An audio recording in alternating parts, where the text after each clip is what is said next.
Hi guys, and welcome back to the Blues Focus podcast. Before we get into today's podcast, I'd just like to give a big shout out to our current patrons.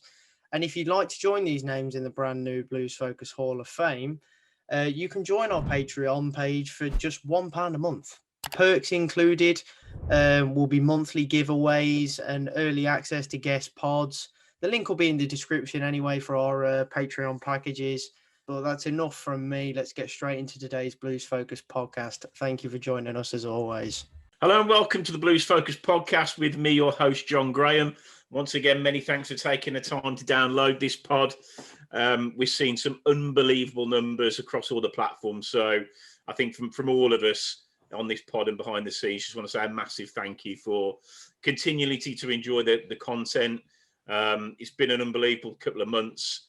And yeah, I'm sure the next couple could be even more interesting. So yeah, please subscribe on whatever platform you either listen or view this content. Please leave your comments. Been some really good stuff over recent days. And yeah, if you're on like iTunes, then please rate it because it does help us a great deal. So that's the housekeeping out of the way. So first and foremost, I just want to say hello to the first time. Carl, how are you? Yeah, good. Thanks for having me on. No problem at all. Bit of a cold one, I think, coming on tonight. I was going to say that it's been an interesting sort of hospital pass we've given you, but Baptism of fire.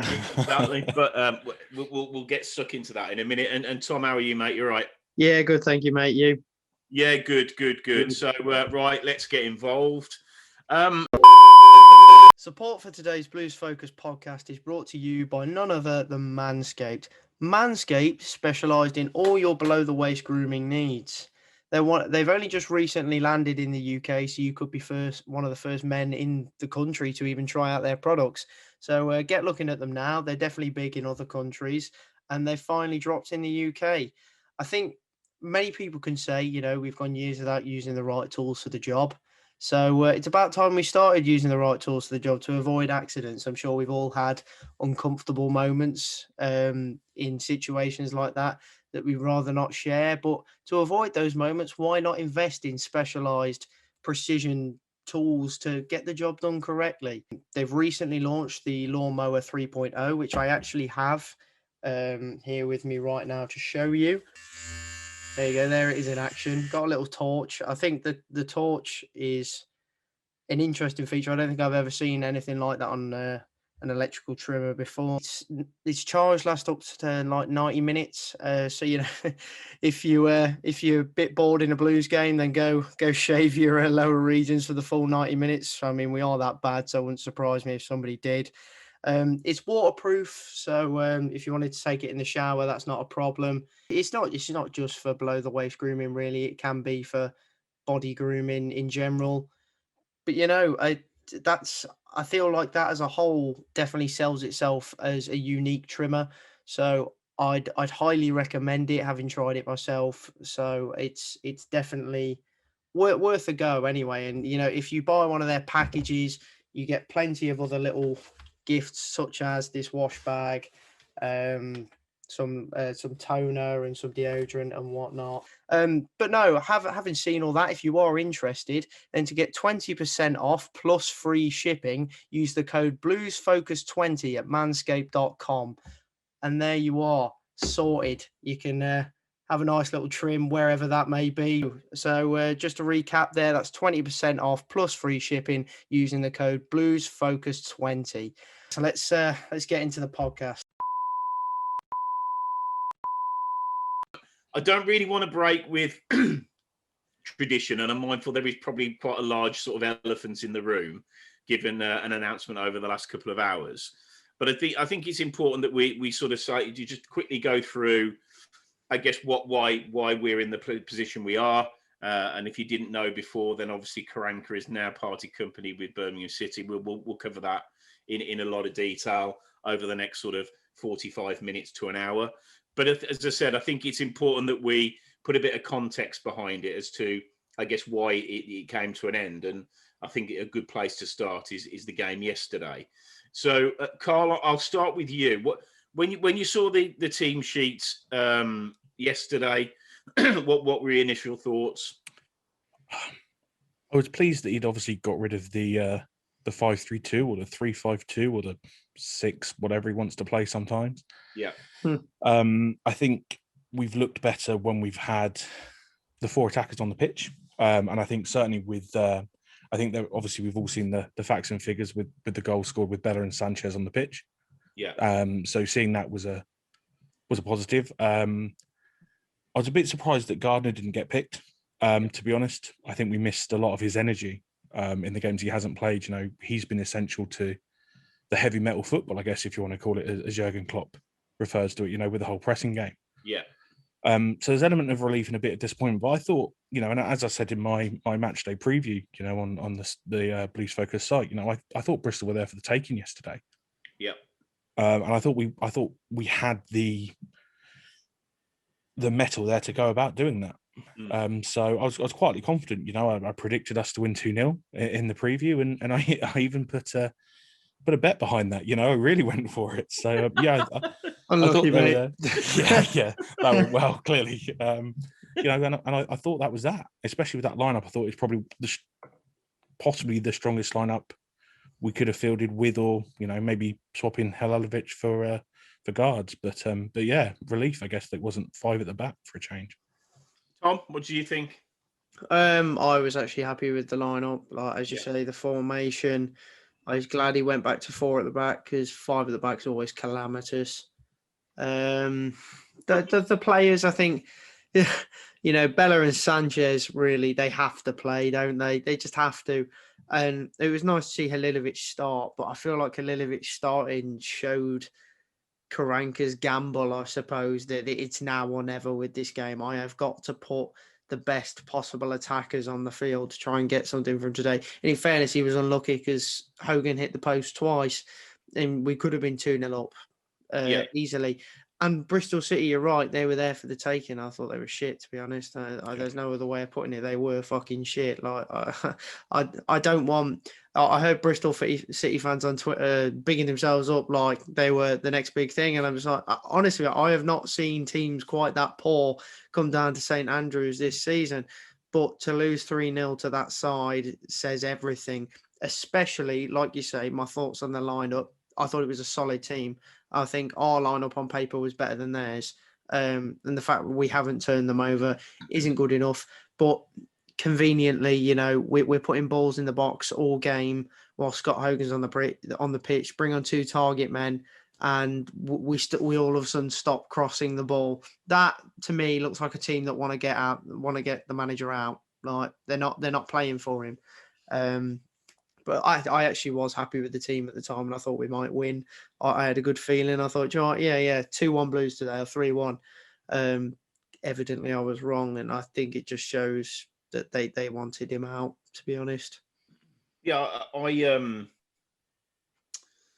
think it's just a sad indictment of where we are, because when I saw the team, I probably sort of like both of you thought, okay, that looks pretty solid.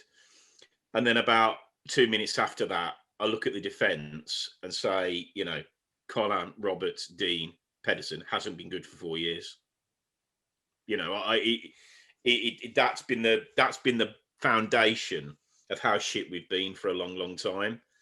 And you know, it's okay having, you know, Bella and Sanchez and, you know, Halilovic and everybody else, but the reality is that back 4 is not good enough, and it has never been good enough. And to keep picking it, well, he's got what you know, it's harsh, but he got what he deserved. You know, I think there's been, and we've said it on the pod many, many times. Friend for me has been better than Dean and Roberts this season. Jake Clark-Salter has been better than Roberts and Dean this season, and yet they just don't appear. And you know, I still really, really struggle with it. So I think for first impression, I was like, okay, that Halilovic was in. That's all I wanted. I said that on the last pod. I thought that gave us a good chance. But then, yeah, the more I sort of digested it between 2 and 3 o'clock, and I put something on Instagram, and I just said, you know, they've got a Ricky in the locker. You know, they have, and we'll come onto the game in a minute. But yeah, they're just not. They're nothing. For me, they're neither one thing nor the other. They're not head it and kick it merchants. They're not proper defenders, and they're not ball playing defenders. and when they try and do one or the other, they get found out. And I just think, and I have said it pretty much since day one. I think we can't continue with those centre halves. We just can't. You're just not gonna. We're not going to do anything. We're not going to turn this corner. I think with those two playing at centre half. So, but I would say, in summary, better than some of the teams he's picked.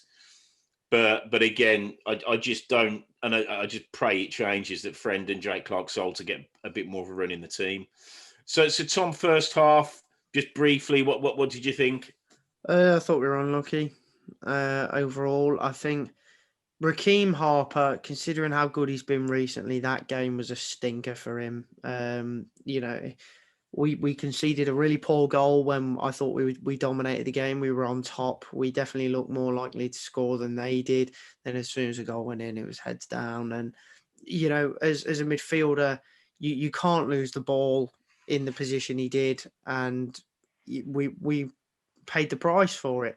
And it was a good finish from Casey Palmer, but Casey Palmer tore us apart all day long. It was, it was easy business for him, easy pickings, and it's frustrating. But even, Roberts and Dean being spread so far out wide that we're not going to be able to defend those sort of mistakes if they attack centrally. It's weird because I don't know why we were covering wide areas as such, because on both wings, they had strikers playing as wingers. They're not natural wingers. I don't think we have to worry too much about how they'd play. But from looking at Bristol this season, they've actually been a very central attacking team. So I didn't understand the game plan to defend out wide. I even spoke to a Bristol City fan who said that out wide, they've been really poor this season. And I don't think they caused that many troubles for us out wide.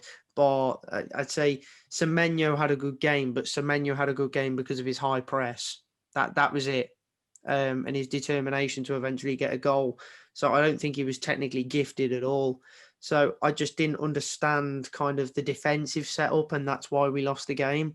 But I honestly think if we'd set up properly defensively and not just picked Harley Dean because he's club captain, which, whoever comes in will probably do the same because they all do. They're too afraid to drop him because he's club captain.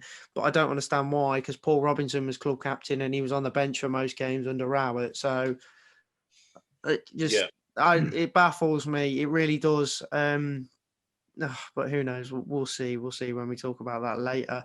But no, overall, first half, I thought we really could have been 2 or 3 up. But, we paid the price for our mistake. Carl, what did you think first half? Yeah, I mean, I think Tom's covered a lot of it there. I think going back to what you were saying, John, about the way the defenders play, I've literally I got it in my post match notes. They can't do what I call the hit and hope, and they can't do playing out at the back. It terrifies me when we try to play out the back. They can't do it. If you go back to the Huddersfield game, the amount of missed passes from left to right were outrageous, and it was the same on yesterday afternoon. And I do feel a bit for Raheem making that mistake that led to the goal. But again, with the way that Harley and Roberts have been playing at the moment, they have been playing in that wide position to back up the fullbacks, which all you have to do, and I'm surprised more teams haven't done it, slot the ball down the middle. They ain't going to catch them. They don't have the pace, and they've proved that. I think going forward, I think for a lot of it, we were electric going forward through Halilovic, Bella. I think Sanchez was quite quiet, I think. Yeah. But I know he is carrying that groin niggle, so I don't know how much that is affecting him at this point now. But Halilovic and Bella just looked electric. They were always wanting it. They wanted to carry that ball forward. And I feel that's how Hogan plays his best football, is with players around him like that. Yeah. I feel for Hogan a bit, hitting the post twice. I know he has his supporters and his detractors amongst the story of his season, really, isn't it? Yeah, precisely. But like you say, he buries one or both of those. It's a different game. Yeah. But Raheem makes the mistake. Palmer runs through on it, slots it away. Etheridge, I don't think, had a chance with it. And like you say, the head's dropped. And it's not. I think we've come from behind once or twice this season now. I think it was Rotherham and when we beat QPR. I think the only time we've come from behind to get points. But the heads went, and you just knew that, they just didn't feel like they could get back into it. You know, they thought that Hogan hitting the post twice and Bristol going up the other end and scoring was it. And I agree with Tom. I don't think Bristol were particularly fantastic. You know, we gifted them the first and the second, obviously, which we'll come on to. But yeah, I just think there doesn't seem to be a spine to the team. No, No. absolutely right. John said that on many podcasts about the spine being poor. Yeah, you know, and you look back to previous seasons and it didn't matter how badly they were playing, you always had a little bit of belief that we'd get some out of the game. You know, I think of games against Brentford at Griffin Park, against Reading at Megayski, where we were horrendous. And somehow we robbed them of like a 1-0 win or something ridiculous like that because we just fought and put bodies on the line, and there just isn't that at all from most of that team. And I think that's the biggest issue. Yeah. I think a couple of things. I mean, I was watching bizarrely the Robbins TV version of the game on Saturday, and it was quite interesting to hear their commentators. And the one there's an Irish guy, and he looks after excuse me, their under-23s, and he nailed our team, all the problems within the first 10 minutes, and it was really interesting to get that sort of independent view of somebody that probably doesn't watch us that much. And he was just saying, just let Dean have the ball, let Roberts have the ball, and let them try and pass it because they're doing nothing with it. And Pedersen was not great yesterday. And there was yet again Harley Dean. I think it was probably the first 10 minutes. He completely missed his header. The guy went round him. He sort of went over Dean. He tried to recover, he couldn't, and the guy just screwed it wide on the right-hand side. And as soon as he missed the header and the goal, and obviously the guy missed the chance, Dean was then berating people in front of him he just basically missed a free header with no pressure. And that's always been my problem with him. You can't have a captain who is so keen to pass the blame on when he is squarely at his door, and it has been over and over and over again. So that, for me, I thought we do when we start tentatively. Harper, you know, I think that mistake really affected him because the way that we should play, we need him or Halalovic literally taking the ball off the centre halves and building play. I've said it a few times, because if you just get Roberts hitting those 40-yard diags, it's absolute to Bella. He's 5'0". It's absolutely pointless. So I just think Harper maybe went hiding a little bit, and it's understandable. He's a kid. It's a big game. We're in this shit. He's probably never been in anything like this before. So yeah, you know, I felt for him. And yeah, I'd agree with you, Carl. I thought Sanchez wasn't as good as he, you know, we've been, I think more often than not, you know, he's put a decent performance in. I do worry about him defensively when he's sort of cutting back inside on his left foot. I just think it's suicide. Sorry, Tom, did you want to join in? I was going to say, funny you mention like Raheem Harper. You think about kind of the signings we've made, considering the situation that we're in. Why do we always sign players that aren't experienced in a relegation dogfight? Like, that is my question, because that's what we're in. No one can assume that we're not in that. Even in January, we knew what we were in. So why not sign players that know what they're fucking doing rather than sign... don't get me wrong, Raheem Harper has been fantastic. And in some games, he's been a revelation. And I'm more kind of questioning some of the other signings more than him. But still, I do think that we should sign players that have this fighting experience, because that's what we lack. The problem is that is what we lack. You don't fucking know, though, do you? I don't know whether he can handle it. I don't know whether he can handle it because he never plays him. I mean, you know, Leko's been poor, but we don't really know. He's not really been given a massive opportunity, in my view. We haven't seen Cosgrove. So it's like, with the players that we've signed, you know, Clayton was crap.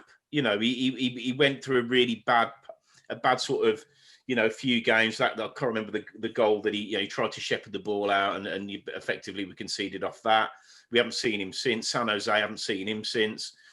Now, I don't believe for 1 minute they're all shit. I just don't. I'm just not having that. So yeah, I agree with you. You know, I do question the signings, but I question them because I haven't seen them. I mean, the lad from Man City, he might as well not have bothered. And you know, you've got Jude Bellingham basically bossing Champions League games, and he's younger than this lad we signed for Man City. And as I said the other day, if he's been at Man City for 4 or 5 years with the best coaching, best facilities, good name for himself, we buy him, lots of clubs in for him, I reckon he's doing a job against Bristol City. I just, you know, I'm not having that he isn't. So, yeah, I just think that first half, Hogan was unlucky. I think it maybe is a blessing that they didn't go in, because we'd have just kicked the can down the road for another couple of games. So, but other than that, you know, it's just another Blues performance. You know, very defensive, looked incredibly shaky when we're under pressure. I didn't, you know, when 1-0 down, I don't know where the heads went. I just think it was just it was a continuation of the way that we play, you know. And Halilovic, it's like torture, because you know you've got somebody on the pitch that is so good, but we just can't get him the fucking ball. And when he's got the ball, it's just embarrassing how good he is. I mean, you know, again, I was watching it with my lads yesterday, and my eldest, Ben, we're just pissing ourselves. I mean, his left foot is ridiculous, absolutely ridiculous. And you know, that it doesn't matter whether he's had any, you know, I guess countering the relegation experience bit, it doesn't matter when you're that good. It's because he's just unbelievable at football. So yeah, I thought the first half, yeah, more of the same shit, really. Carl, second half, what did you think? There was hope. I thought that, okay, you know, we came out sort of the second half against QPR, and okay, the last 10 minutes was when we looked good against QPR. But I thought that maybe that, thinking back to that result, would galvanise them a little bit, you know, and even the way they played against Norwich, you know, when they went and got, I thought, you know, okay, here we go. But they just, it almost seemed worse. Like there was just nothing. I don't recall anything to get excited about in that second half at all. You know, we're at home, we're in a relegation dogfight, and what was there? There was nothing at all from anybody, from what I could see. Yeah. And then obviously we go and concede that second goal, which I think that probably sums up Blues season. I think, if anything, like, yeah, you know, I thought after San Jose did it, I thought that'd be our one for the season. Apparently not. Who knew that was going to happen again? And you saw that going, you're like, that's it. This is it. It's done. And I think, if going back to what you were saying, John, I think if the heads hadn't gone off the first goal, it certainly had gone by that second goal. Yeah. That was it. That was game over. Yeah. And then, I mean, the changes. Well, I mean, I don't know if you can tell me who was left winger. It may have been Harper. It could have been Sunjic, because he did that earlier in the season. Then he played Sunjic on the left wing. Yeah, I can't really find the words to describe it in a polite language, other than it was just fucking shit. From the moment we kicked off to the minute they went 2, then 3 up, it was just, you know, diabolical, you know. And I think putting Bella at right wing back, what the fuck was that about? You know, like, I understand the argument of inverting the wingers for their better foot on their right side and then inverting them so that they're in swinging it. I get changing them for the game, but putting him at right wing back, he's never been the best defensively anyway, Bella, to be, you know. I just, at that point, I was just like, this is done. Like, and he tried to make the argument, I think, after the game, that he put Duke and Cosgrove on, you know, to get the balls in the box. From fucking who? Exactly. Bella was more right back than right wing back, and it just looked like nobody had a clue what they were doing. Even Gardner, like, just nobody there seemed to have a clue what was going on, what the shape was, who was playing where. God knows where Lecco was playing in the second half. It was just an absolute shambles. The third goal, no one bothers to put a tackle in. You know, fair play to Bristol City, nice little bit of interplay, but someone puts a tackle in, that's that. You know, take the foul if you have to at the end of the day, but no one does. They should have had a fourth. I think Everidge made a low save as well. Yeah, but they walked through us like we weren't there. It's just got to be stronger, got to be better, and it was just it was like watching a pub team who turned up hungover, not really wanting to play the game, but they've paid their subs for the season, so they've got to play. Yeah. And it comes back to no spine. There was no spine. There was no energy. And I think Bella summed it up best. I think we got a corner in the 88th minute. And I was thinking, okay, we might get one back here. Bella put a decent ball in, swung it in, first man, they cleared it, and off they went on a counter-attack. And I was like, wow, that's it. And I think that second half summed up the bulk of Karanka's reign for me. No ideas, no passion, no creativity. Just no clue what the fuck was going on, basically. Yeah. No, I think that's more than fair. Tom, what were your thoughts second half? I thought there was no plan B, no confidence, nothing, absolutely nothing, no desire, no heart, no battle, no fight, absolutely zilch, zero, fuck all. It was just a complete waste of 45 minutes. We might as well have just stopped the game at half time and go, here you go. Here's the expected 3-0. We all know it's coming, lads. Off you pop. So I don't think there's much you can say about that second half other than the fact that O'Dowda comes on for 2 seconds and his first touch of the game is a goal. Of course, that happens against Blues. He's only just come back from injury as well, bearing in mind. And that second goal was just another individual error from a man who has been rejuvenated in recent weeks, in fairness. Pedersen has been probably one of our better players over the last 2 or 3 weeks. And to see him do that, it's going to harm his confidence. But I do feel that with Karanka going and a new man coming in, that could help maybe, I don't know, freshen those individual wounds that we have in the squad from mistakes this season. Just need to patch those up and do the basics right. But overall, that second half performance was what I'd expect, to be honest. Like I not for a second did I think we were turning that game round ever. Like, just looked like there was no hope. So I wasn't exactly excited. I honestly think academy sides could beat us at this point. I think bloody Scottish League One sides like Falkirk or Partick Thistle could give us a run for our money. I just think we're awful, and I think it's a relief that those Scott Hogan goals didn't go in because now Karanka's gone. And not saying he's a bad manager, but he just doesn't suit this side. End of story. Done. Yeah, I think just the lack, and the one thing you'd expect from, well, not just Blues, I suppose any team in the situation we're in, we just don't get involved, don't get amongst it. There's no, a crunching tackle can set the tone of play for 10 or 15 minutes. It buoys the team. We sold the man who can do that on a free. Well, and exactly. I will be coming on to that in the next bit.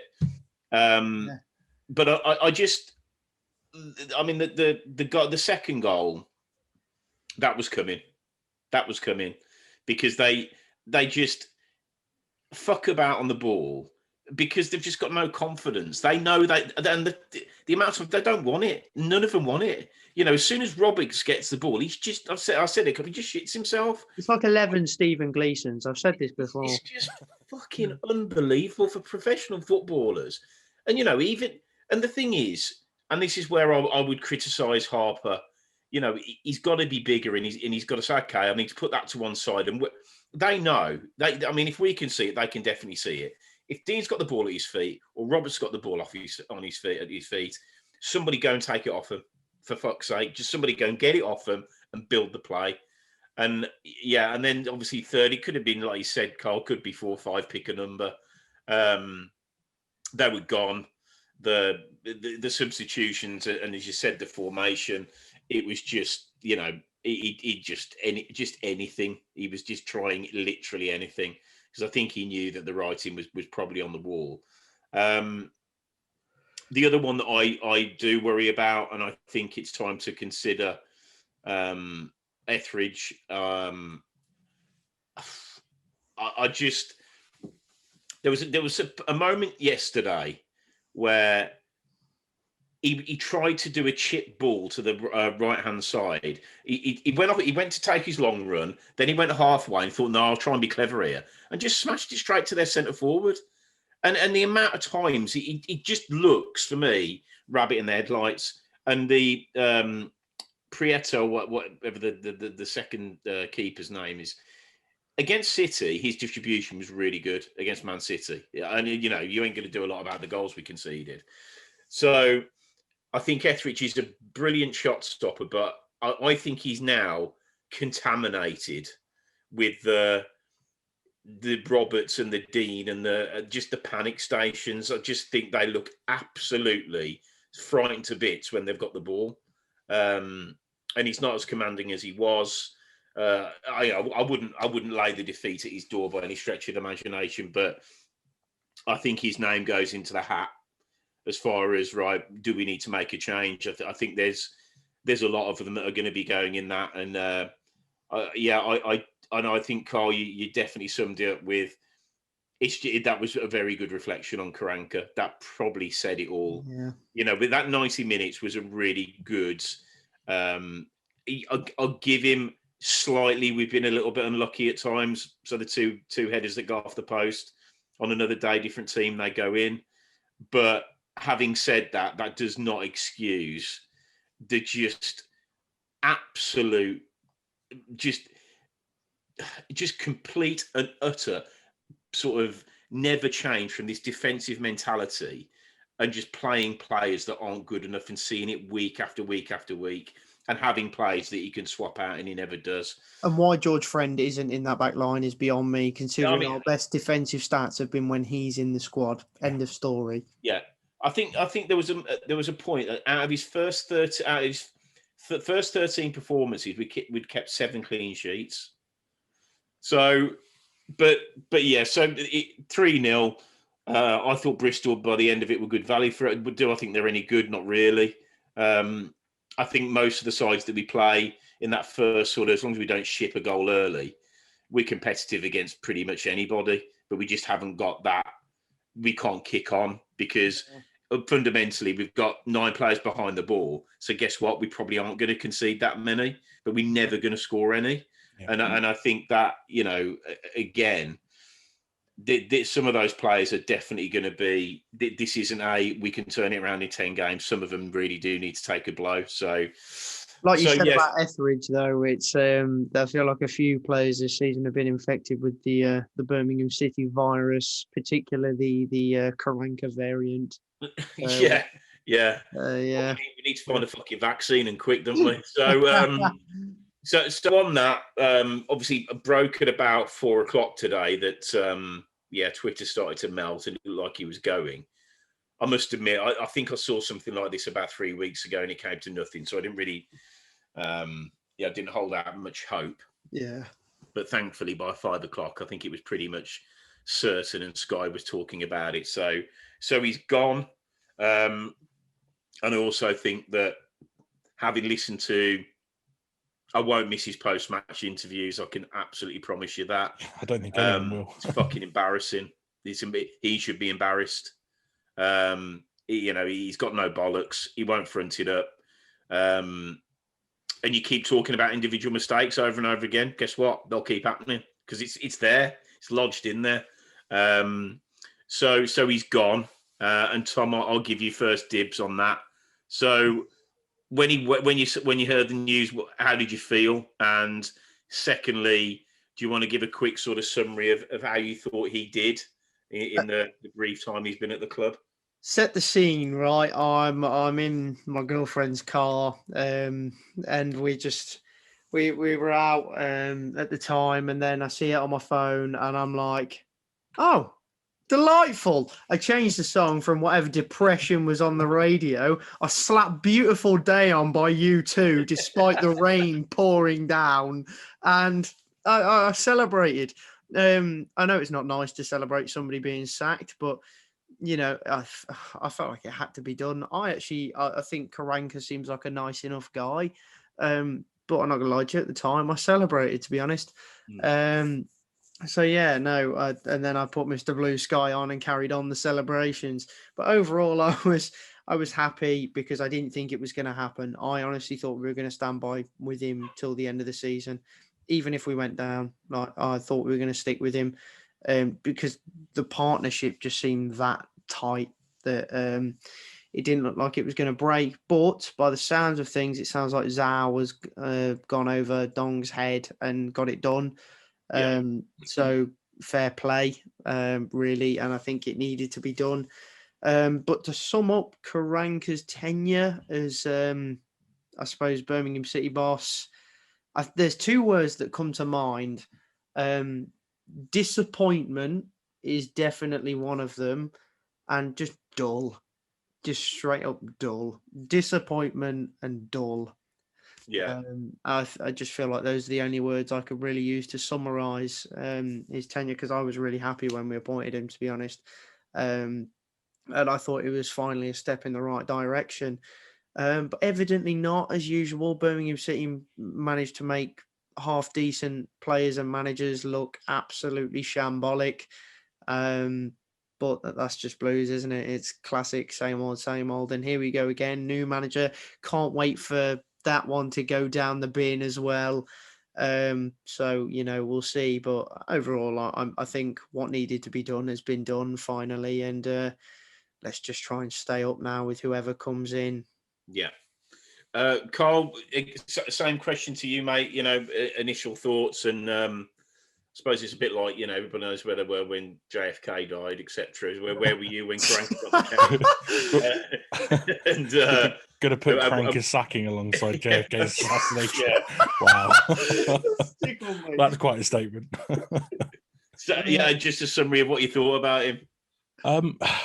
I'm kind of a foot in both camps. I think disappointment and relief. I think disappointed because like Tom, I was kind of happy when we appointed him, because I thought, again, we were going in the right direction. I thought, okay, we've got a solid manager. He knows what he wants.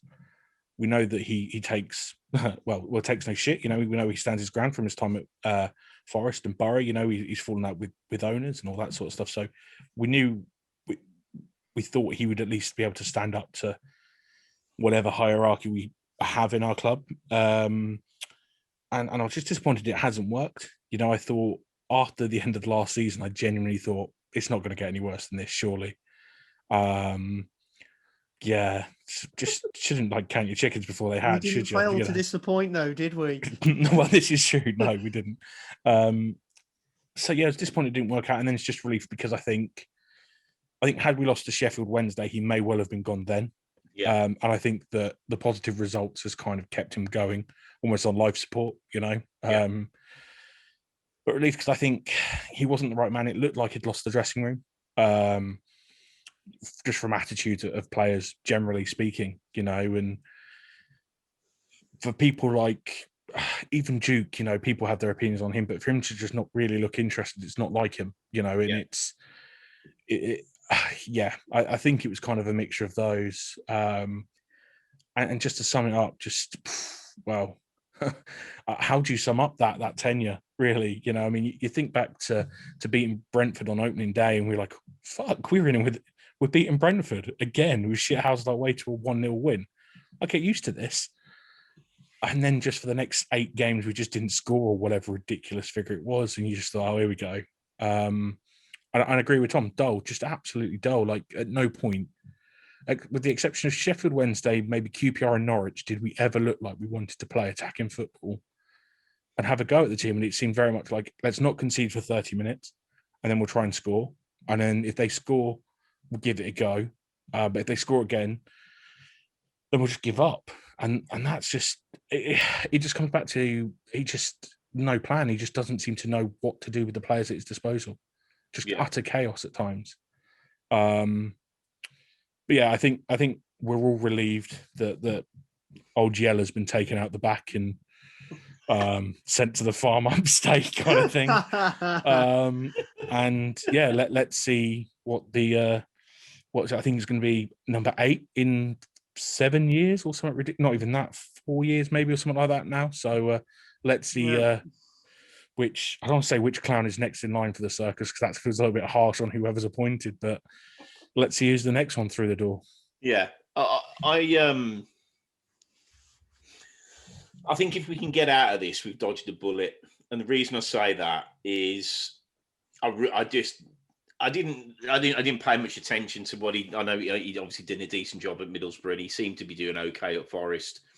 didn't really watch enough of them to have an opinion on the type of football they played. But it was pretty clear from, like you said, Carl, first half a dozen games, football was not high on the agenda. And I said last week, Pep Clotet, before lockdown and the start of last season, I thought he wants to play it a certain way, and I'm a big fan of that, because I've seen, over the years, Bruce was very pragmatic, McLeish was very pragmatic, Rowett was, Monk, I think we played some decent stuff. Cottrell was just a fucking joke, but he looks like fucking Mourinho compared to Karanka, to be honest. And yeah, it's just the arrogance. I think that Karanka really believed, he had that Mourinho sort of swagger about him without the talent. And it was pretty clear that he was never really going to be flexible. But I suppose that's a contradiction in terms, considering we've played more formations this season than we probably have the previous sort of 6 combined. He always, for me, seemed that he was searching. I think that he probably did. I think he got swayed, not necessarily by the fans, but it seemed to be, when Clayton was getting a load of clog and he brought him in, and whether to make the point, he's my player, I'm going to back him. He makes one mistake, and okay, it was a bad one, and he played fucking awful, for that half. Never to be seen again. San Jose was getting absolutely destroyed by Blues fans. Gone, never seen again. And I just think that, when you bring your and then the players that you do bring in, like Friend, who's been a revelation, you don't fucking pick them. So you're just like, it's just one for over the cuckoo's nest. It's just, well, what, there was no method. He was backing the wrong players. And for me, the easiest thing for a manager is when you see somebody like Harley Dean. He doesn't know Harley Dean fuck all. Nothing. He doesn't know him nothing. He's just another player. And the fact he's club captain, he's in charge. He can change that. He should have just given it to Friend like he did against Man City. That was the time for me, because that's when Kiftembelt was playing. He was back in the team. Friend was superb. He made him captain. Yes, we conceded early, but look at what Man City have done over the last sort of 2, since we played them. I'll take 3-0 because it'd be about 15 the way we're playing at the moment. So I think there was something from that Man City game that he could have really, I think, held on to if he'd just had a bit of bloody. But if he'd have been brave. It's simple as that. If he'd just been brave, but he just defaults back to the same old shit, the same old nonsense. And I just think that it's just a real sad indictment that we've. Tom, you made the point, and my old man always used to say that. We made Alf Ramsey retire. We could at making very, very. Ron Saunders finished him off.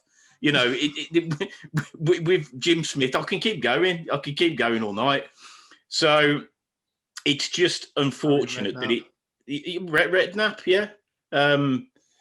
But yeah, I'm glad he's gone. I'm not gonna. I don't ever like anybody who's losing their job. Wouldn't want it to happen to me.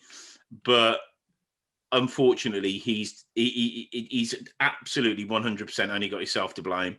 And I think if the fans had been in the ground, it would have happened a long, long, long, long, long time ago, because we just wouldn't have accepted it. Yeah. So another era is over. It was, for me, like I agree with both of you, dull, disgusting, just shit. He didn't get us. And I think the likes of Monk and Rowett absolutely understood what this club is about. I think English managers, and I don't want anyone to take this the wrong way, but there is a clear pattern that when we employ a foreign manager, it just doesn't seem to go down well. And that's not down to personalities. I genuinely think that's down to style of play, because you look at the kind of classical, kind of modern English manager style of play, it tends to be your shit ass football. But it gets results. It's like the way we played under Rowett and Monk. I thought they were two very similar playing styles. 4-4-2, solid and just getting the job done. Yet you look at when we employed Zola, he wanted 5 at the back. Aitor Karanka wanted 5 at the back, and it just seems to be a bit of a common pattern. And I think the owners have always wanted us to play, a good-looking brand of football, and that's why we bring in these stylish managers from Spain or Italy or wherever to try and implement that pretty football. But it just doesn't work. It just doesn't work with Birmingham City. Not just this league in general, because there are one or two that it works with. Wolves, they went up with 5 at the back all season, and it worked for them. But we're not those sides. Unfortunately, we're Birmingham City. I think with that, Tom, there's no reason. There's no reason why we can't be like that. I whether it's an English manager or a bloody foreign manager, I just think that you look at some of. I mean, we had it was Richard Beales on when he was just talking about the progress that we had behind the scenes for so many years, developing really good players, playing a really good style of football. So I think it's just a matter of. I think you're sort of dictated the way you play by the players that you've got. And Karanka certainly got it wrong with the players that he had at his disposal. Because as we've said a million times, if you're a defensive manager, you need a solid defence, and we haven't got that, and he should have bought one. That was his biggest mistake by a mile. But I would like to see us play some football. I would like us to try and be a bit braver. Look at Barnsley. I mean, the only reason they didn't play football against us when we played them a couple of weeks ago is because it was the most defensive setup I've ever seen in my fucking life. He didn't just park the bus; he got the whole fleet and fucking parked them. But Barnsley, play some really good football. Same players that have always been there, but you've got to have the courage of your conviction. That's it. You've got, and Carl, you said earlier, it's about having a style of play, committing to it, and never faltering from it. And Karanka, like I said, how many formations do you want to play in one season? That isn't consistent. And just throwing up a load of players. Also helps to have a plan B, which he never had. Absolutely. Yeah. I just think that it's going to be an interesting one now. I think because obviously they've pulled the trigger. I'm glad that whoever it is, from the upper echelons of whatever dubious company owns the club, decided to pull the trigger, because Dong was never going to do it. And I pray to God he goes. But I don't think he will. Certainly not until the end of the season. So Carl, just thinking about moving forward, some of the names. Oh my God. It's literally, this could be fucking anything. So Carl, over to you. Thanks. Well, I think we should probably rule out John Terry. Let's be honest. I can't see that moving forward as a potential. I think he's like 10-1 or something like that. Not sure he'll go down well either side of the expressway. I think it's got to be survival. That's it right now. We can give a manager a job. There's a summer to give a manager a job. I think we need someone who is. I agree. Obviously, come back to what Tom was saying. I think English managers tend to have got the club and connected a lot easier. I think it's got to be someone who's got championship experience. Let's not have, I know, some guy who maybe managed a team in the Spanish third division for a season and kind of just missed out on the playoffs, and we don't need exciting. We don't need young. We just need someone who will basically come in, keep us up and shit house our way to, even if it's 1-0 wins between now and the end of the season, I don't care as long as we're up. I think we're all kind of agreed. I think a lot of the fan base would love Chris Wilder in. I think that would be a wonderful coup. Whether or not he'd want to come to a team 21st in the championship, But I think he's favourite for the Celtic job. Yeah. Which it might be Scottish football, but Celtic Blues, I can't just being in Europe anytime soon. Distinct. Yeah. Pulis seems to be the favourite, I think, and it's not what I would go. Well, I don't know. That's the thing. Where do you go? Do you go for someone who is Pulis, who will literally set up 2 blocks of 4, put 2 strikers up top, and just say, "Come on in, let's do this," and win 1-0? Or do you try and be creative? It's a tough one.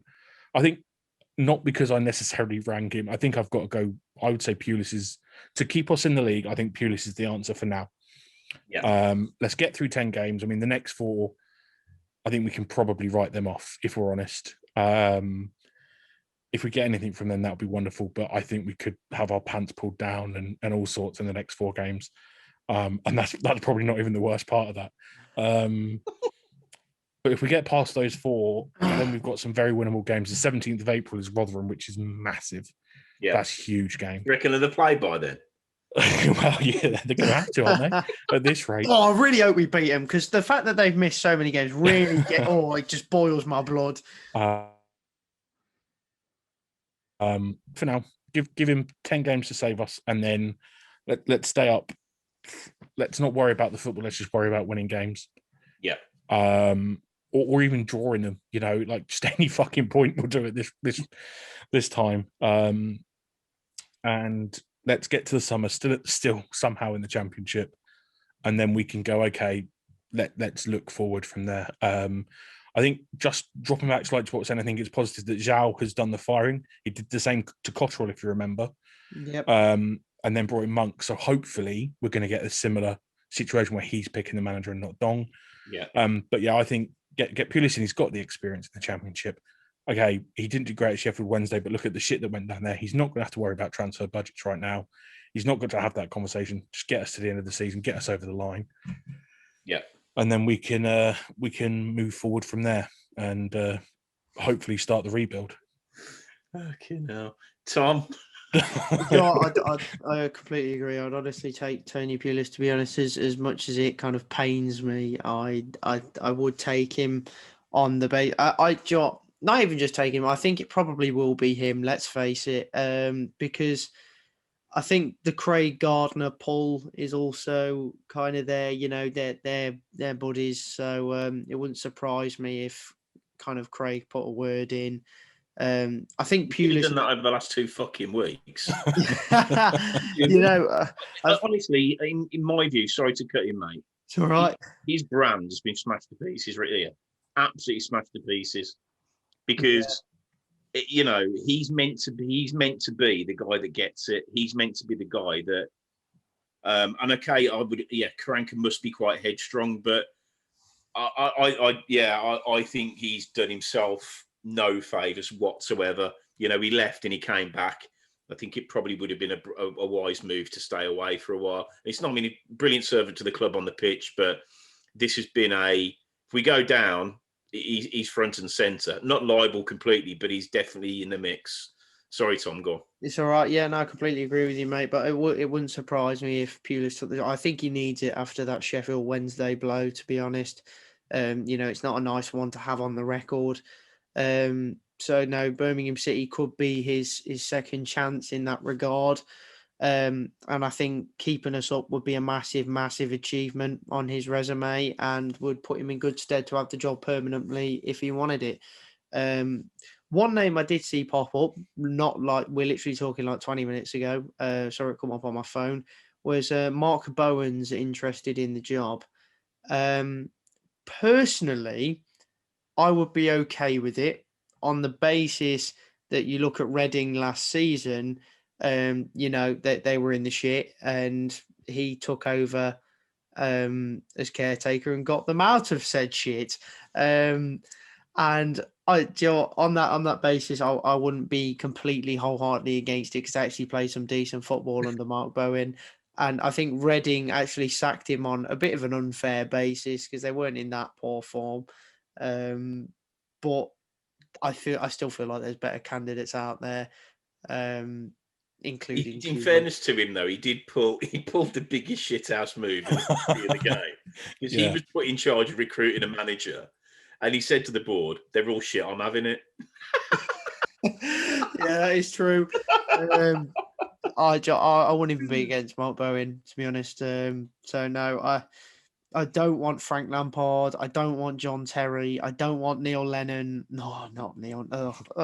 But no, I just think that probably Pulis. I wouldn't mind the Cowley brothers. I wouldn't be completely against Neil Harris. I don't want Kenny Jackett, to be honest with you, but it wouldn't be the worst in the world. So no, I do think probably Pulis, to be honest. But all the probably good appointments have been nicked now. Really, they've all gone elsewhere. My ideal pick before he went to Sunderland would have been someone like Lee Johnson, to be honest. Not going to lie, but I think I'd take Pulis at this point. Why not? I think he might actually. I think he'd suit the club ethos a bit. But it's still going to be depressing football. But I don't care so long as we win. I really don't. But we have to win now. End of story. Like we can't not win. This cannot be another Sheffield Wednesday for him. And I know I've said it personally, and I think a few other people have said it now. A lot of the older managers, their football styles are becoming outdated, unfortunately. And I just hope Pulis isn't one of those men, because there are people out there that are old in the game, like Roy Hodgson, but still getting it done. So but I suppose you look at Pulis, what he did at Middlesbrough, he still got them in the playoffs in this kind of modern day. So there's no question that he can cut it in this league. So it is just kind of bringing his success from elsewhere into this club for the last 10 games, because he probably will end up with a job, won't he? Well, I mean, I think that the Sheffield Wednesday bit is a worry, because up until that point, I think you'd have to be pretty harsh to say that, he's done everything he's done. He's done. You know what you're going to get. It's not rocket. I heard he lost the dressing room after 2 games at Wednesday. Well, it's probably Bannon, to be fair. Horrible he is. It's a shame. Just signed his new contract. He'll enjoy that in League One, won't he? But yeah, I think with Pulis, would I be against it? No, I wouldn't. I wouldn't be against it in any way, shape, or form. My bigger worry is I don't know whether we've got the players that will actually suit the way that he plays. Because if you look at our midfield, I mean, Gardner maybe, he can. He's got an engine. He'll certainly get involved. Is Harper a Pulis player? Probably not. He might know him from his West Brom days. Yeah, I mean, true.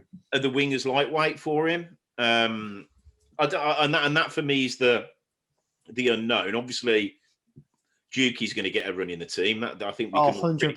Dukey straight back in the team. I think we could have. I think it'll be Dukey and Cosgrove. I was going to say that.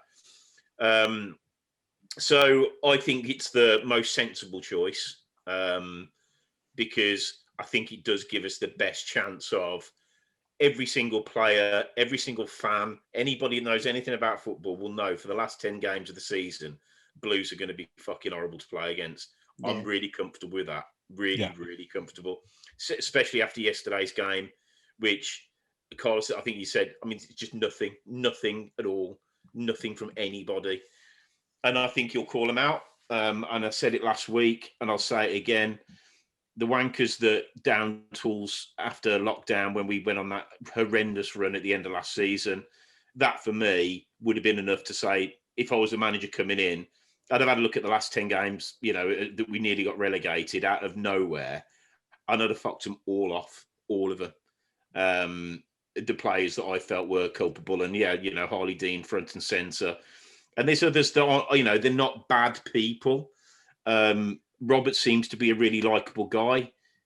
He's just not good enough. He's never been. He's been in and out the side that much since he came to us. I think the good managers, they never picked him. I'd pick Roberts over Dean, though. Fucking hell! I mean, I'd pretty much pick any single player over Dean. Anyone, literally anyone. Badger Army. Jonathan Brown's still there. I'll fucking have him in. No, he's in Swindon. He's book a cab, get him back. No, I think there's got to be that, you don't need to embarrass the guy and shame him. He can keep the club captain, whatever that means, but just fuck off and let's start again. Because outside of I'd certainly have Clark Salter and Friend as our centre halves every single day of the week. And then we can debate the fullbacks. I think you made the point, Tom. I think Pedersen's been exceptional, but Christ, he's just so left-footed. It's just I'd play Friend over Pedersen. It's painful. The problem is then if you put Friend at left back, you're left with one of the Muppets to actually join bloody Clark Salter, aren't you? Unless you just... I'd put Roberts and Clark Salter together just because last season they had such a solid partnership in our unbeaten run. Unless you get the old WD-40 out on San Jose and see if you can fucking get his joint. No. If San Jose is anywhere near that starting 11 at all, I will personally drive up to B9 with a shotgun and make sure he doesn't play. There is no way. I don't care if he's in midfield. That might be okay, but I'd rather not. But the only way that he might get into a Pulis team simply because he's over 6 foot. That's it. Yeah. That's it. Oh no, we're gonna play Clayton and Gardner in midfield. Watch it happen. Well, the thing is, Tom, I want the side. Carl made the point. You're right. I'm not bothered about the football now. That ship has absolutely sailed. That fucking has gone. You'll know Clayton from Middlesbrough, though. So. Yeah, but what we need, what we all want to see is, I want 6 players to have a yellow card. I want us to smash the fuck out of the opposition, because what that will do is then set a tone for when we play those big games next month, and we've got 3 on the spin. They will know exactly what they're letting themselves in for. Any side playing Birmingham up until this point would have been rubbing their hands together saying, these are lightweight, they're not interested, the manager's a fucking lunatic. Easy business. Yeah, absolutely. Let's just close down the defence and we're away we go. So I'd love Wilder. I think that Sheffield United have done what Charlton did when they sacked Kirbishley, and I said it on the pod, very high opinion of themselves. Sheffield United are a championship club. We can all dream. They are not a great, they are what they're in the mix with a lot of other average teams, and they've got rid of a brilliant manager. So tough shit. And if we can get him, great. I'll put something on Instagram. I'll pay him 10 grand a game and £1 million to keep us up. I take Lee Bowyer as well, by the way. I forgot to mention that. Yeah, again, wouldn't be... I think he'd give us that bite. I think he definitely gets the club. Has he been majorly impressive? Probably not, but... Ups and downs. Yeah, I wouldn't be adverse to that. But they have got if it's not Pulis, I mean, you could be staring down the barrel of a fucking Mark Hughes here or someone like that. God. And it would be absolutely hilarious. What's Alan Pardew up to? Is he still out in the Middle East or somewhere? Was that where he last was? McLaren's another one. He's forever been linked, hasn't he? I think since we sacked Rowett, not so much Rowett, but he's always been linked with a job at Blues. McLaren, and just that would seal our fate, I think. For sure. I mean, the bookies don't get it wrong that often. And I know it is early, but I think all the stars are sort of aligned with Pulis. He's available.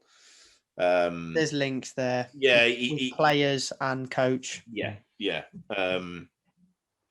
yeah, if it isn't him, I do genuinely worry because it's got random written all over it.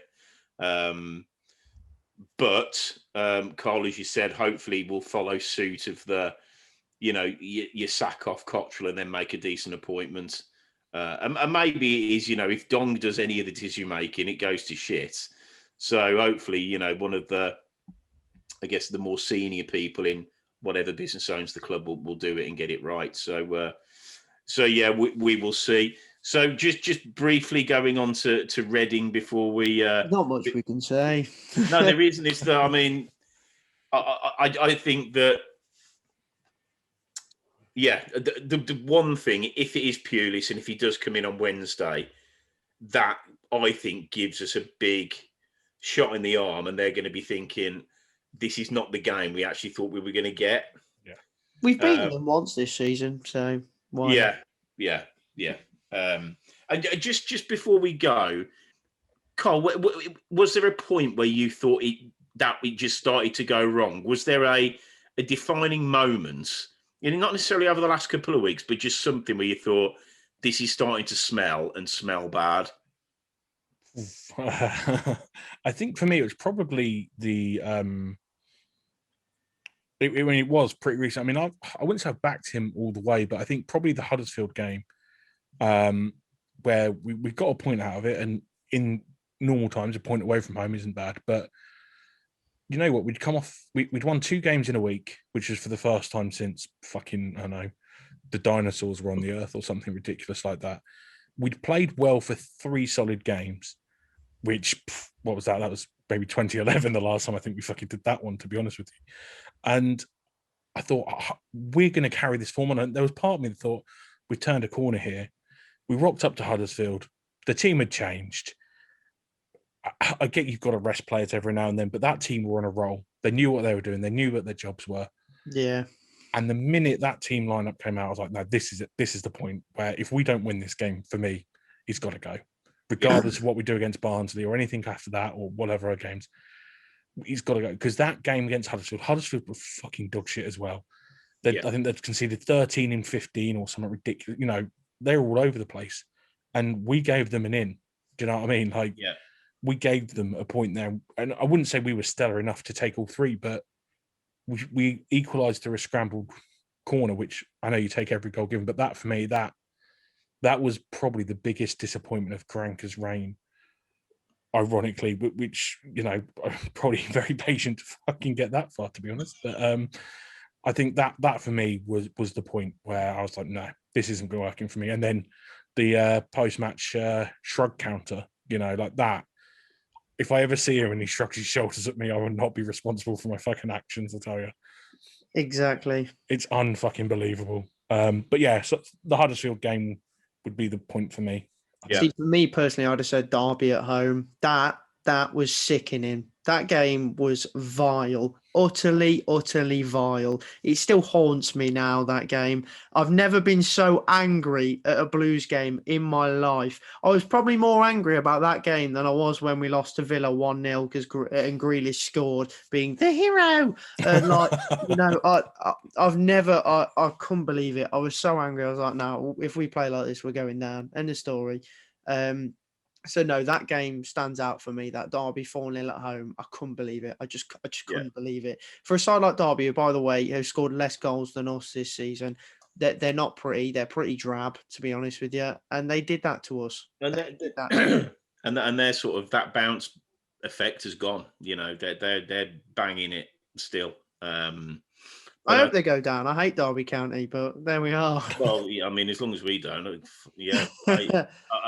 I think they're both really good points. For me, it was when we got, in my view, we got the solution when he was playing. And I think Sunjic has been fucking awful this season.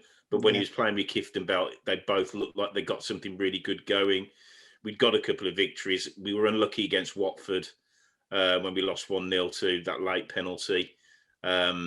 Kifton Belt was taken off because he was on a yellow and probably going to get sent off.